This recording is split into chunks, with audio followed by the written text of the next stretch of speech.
Jangan lupa subscribe channel YouTube TVRI Bengkulu, like, komen, dan nyalakan notifikasinya.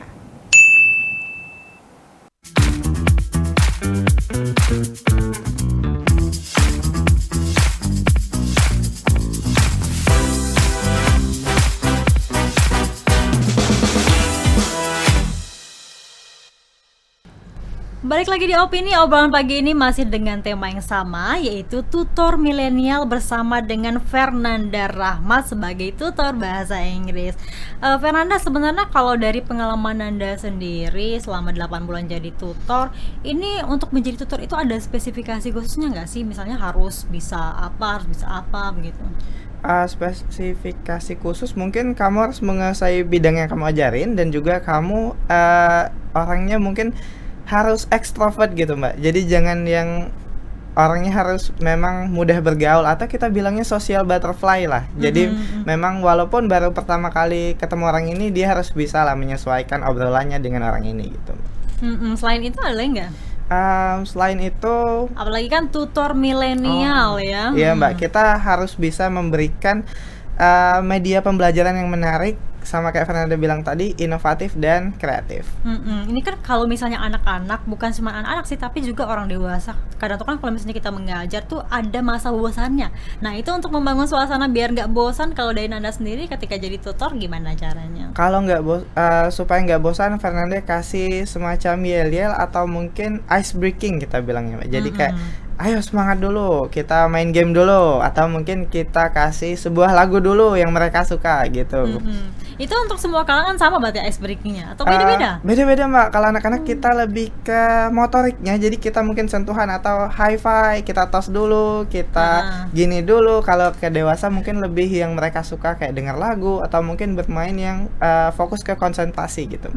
Tapi ketika menjadi tutor bahasa Inggris, kamu tuh menekankan sama murid-murid kamu, misalnya nggak boleh benar-benar ngomong bahasa Indonesia. Kalau ngomong bahasa Indonesia ada penaltinya misalnya kayak gitu-gitu. Oh, kali itu kita punya rules juga. Jadi kalau misalnya ketika Fernanda bilang English time, kalian memang harus pakai bahasa Inggris. Ketika English time-nya sudah berakhir, boleh pakai bahasa Indonesia gitu. Ada ini ya, misalnya hukuman gitu kalau misalnya keceplos ya ngomong bahasa Indonesia. Ada keceplosannya. Mereka biasanya Fernanda suruh maju aja sih. Coba kamu tulis kalau bahasa Inggrisnya ini apa, terus dibikin kalimat negatif dan kalimat interrogatifnya. Biasanya kita gitu. Oh gitu ya. Pokoknya hukumannya tergantung dari kesalahan mereka juga nggak sih? Iya betul. Iya, tergantung dari kesalahan mereka dan materi yang kita ajarkan pada saat itu. Oh iya. Dan juga hukumannya kan nggak lebih dan juga nggak seputaran dari ini kan ya. Ilmu yang dikasih seperti betul. itu ya. Ini sebenarnya kalau dari Fernanda sendiri melihat sekarang tuh seberapa penting sih untuk menjadi tutor itu mengerti digitalisasi ya, apalagi kan sekarang perkembangan zaman sudah pesat banget ya, semua serba digital, apa-apa serba canggih. Penting sekali Mbak, karena kita memang tahu sekarang bahkan buku saja sudah digital. Jadi kita memang harus melek digital dan melek informasi itu. Contohnya seperti ketika kita ingin memberi media pembelajaran, kalau misalnya kita kasih kertas dan kasih buku, mungkin mereka agak sedikit bosan. Tapi kalau kita kasih media pembelajarannya yang digital seperti film, atau mungkin salindia atau slideshow yang menarik, pasti mereka lebih tertarik dengan pembelajaran itu. Tapi kebanyakan kalau kamu mengajar memang sistemnya seperti itu ya, kebanyakan dari materi atau malah dari tontonan atau game misalnya kan. Fernanda jelasin dulu satu materi, kemudian dikasih tontonan yang berkaitan dengan materi itu, kemudian di akhirnya kita review apa yang bisa kamu ambil dari tontonan itu tadi. Pernah nggak sih kamu mengajar orang-orang yang lebih tua dari kamu ya? Kalau mengajar pernah Mbak, tapi memang mereka basic bahasa Inggrisnya nggak terlalu tinggi gitu Mbak, jadi kayak ibu-ibu dan bapak-bapak gitu lah. Nah ini kan beda ya cara ngajak anak-anak dan juga ibu-ibu dan bapak-bapak. Tapi untuk kalangan ibu-ibu bapak-bapak ternyata masih banyak ya yang pengen belajar bahasa Inggris? Masih banyak yang gitu, tapi mereka memang fokusnya lebih ke speaking dan belajar tentang conversation sehari-hari aja gitu. Gimana kamu kalau ngajarin ibu-ibu sama bapak-bapak biasa? Yang harusnya kita harus lebih merunduk dan lebih sopan. Jadi bapak ibu kalau misalnya kita mau menawar harga ini dan bertanya harga ini kita gini, terus boleh diulangin kata-kata saya gitu, kita agak lebih sopan lagi. Oh iya iya. Tapi misalnya kan ini kan jangka waktunya berapa lama sih kalau kamu mengajar tuh untuk muridnya ya? Kalau untuk murid Fernanda mungkin kalau bisa 1 bulan, karena kalau kita kasih satu mereka takutnya lupa, 1 hari atau 1 kali pertemuan mereka takutnya lupa. Jadi kalau bisa 1 bulan itu berkala, 1 minggu itu 2 kali pertemuan atau 3 kali. Jadi mereka bisa ingat dan meneruskan materi sebelum-sebelumnya gitu Mbak. Oke, ini berarti kalau misalnya mereka dikasih ada PR-nya juga nggak sih? Kalau PR, Fernanda nggak ngasih PR Mbak. Pada saat itu Fernanda ajarin dan pada saat itu kita review. Pada saat kita review. Tapi kalau ibu-ibu sama bapak-bapak, mereka memang alasan mereka karena agar bisa berbahasa Inggris aja atau ada alasan tertentu lainnya? Sejauh ini yang Fernanda ajarin mereka memang cuma mau speaking Mbak. Jadi mereka mau kalau conversation sehari-hari dailynya itu gimana. Jadi kita memang lebih fokus ke ngomongnya. Pernah nggak sih sepengalaman kamu ya selama 8 bulan ini ada cerita lucu, misalnya ada cerita sedih ketika kamu jadi tutor bahasa Inggris?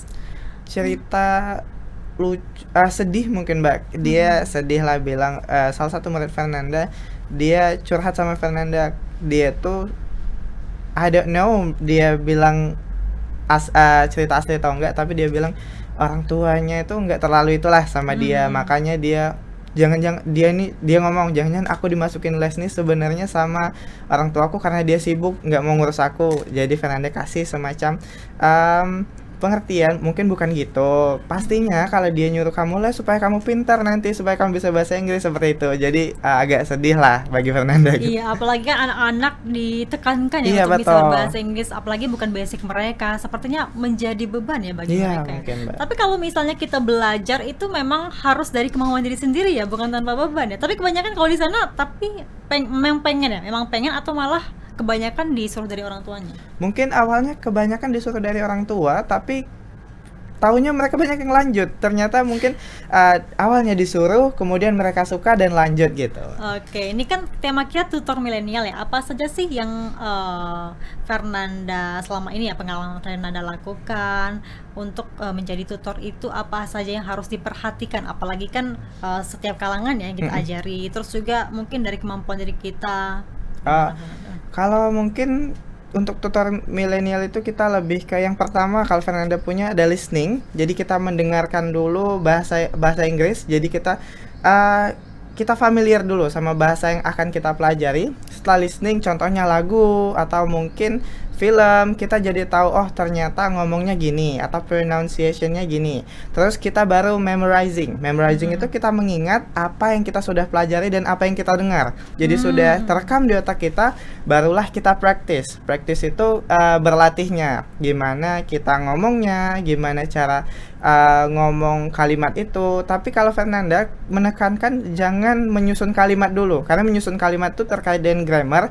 Kalau grammar kita harus sesuai aturan bahasa Inggrisnya. One word kan lebih pusing ya. Lebih pusing kalau untuk di awal ya Mbak. Kalau untuk di awal kita lebih ke ingat suatu kalimat. Contohnya have you eaten, atau mungkin what are you doing, kita ingetin dulu. Kalau what are you doing berarti apa yang kamu lakukan. Have you eaten, sudah makan belum, kayak gitu. Jadi diingat kalimatnya, jangan menyusun kalimatnya dulu kalau untuk di awal-awal. Iya, tapi kan ada beberapa orang yang memang mudah untuk belajar. Ada juga yang susah banget nih untuk belajar. Itu gimana ngimbanginya, apalagi satu kelas ya kan? Nah, itu biasanya Fernanda kalau ngimbanginnya memang agak susah sih Mbak, karena yang ini mungkin belum ngerti, yang ini sudah ngerti. Biasanya Fernanda kasih bukan hukuman, tapi coba Fernanda challenge. Gimana kalau kamu jelasin ulang ke teman kamu yang ini? Atau mungkin kita bagi namanya teammate. Jadi mereka jadi satu tim. Satu ngerti banget, satu belum ngerti. Jadi akhirnya yang ngerti ini ngajarin yang belum ngerti ini. Jadinya satu tim gitu. Nah, kalau misalnya yang ngerti ini nggak mau ngajarin temennya gimana? Susah lagi. Kalau lagi mungkin kembali ke Fernanda lagi. Ayo sama Fernanda aja gitu. Berarti memang kalau jadi tutor tuh harus humble banget ya. Harus humble, harus cepat berpikir ya. Seperti tadi ya, kreatif dan juga inovatif. Tapi untuk jadi tutor itu, kalau Nanda sendiri ada nggak sih spesifikasi yang harus dipenuhi ya sebelum jadi tutor gitu? Misalnya kalau misalnya bahasa Inggris itu kan harus TOEFL minimal sekian, atau harus bisa menguasai bahasa Inggris dalam segala bidang seperti itu.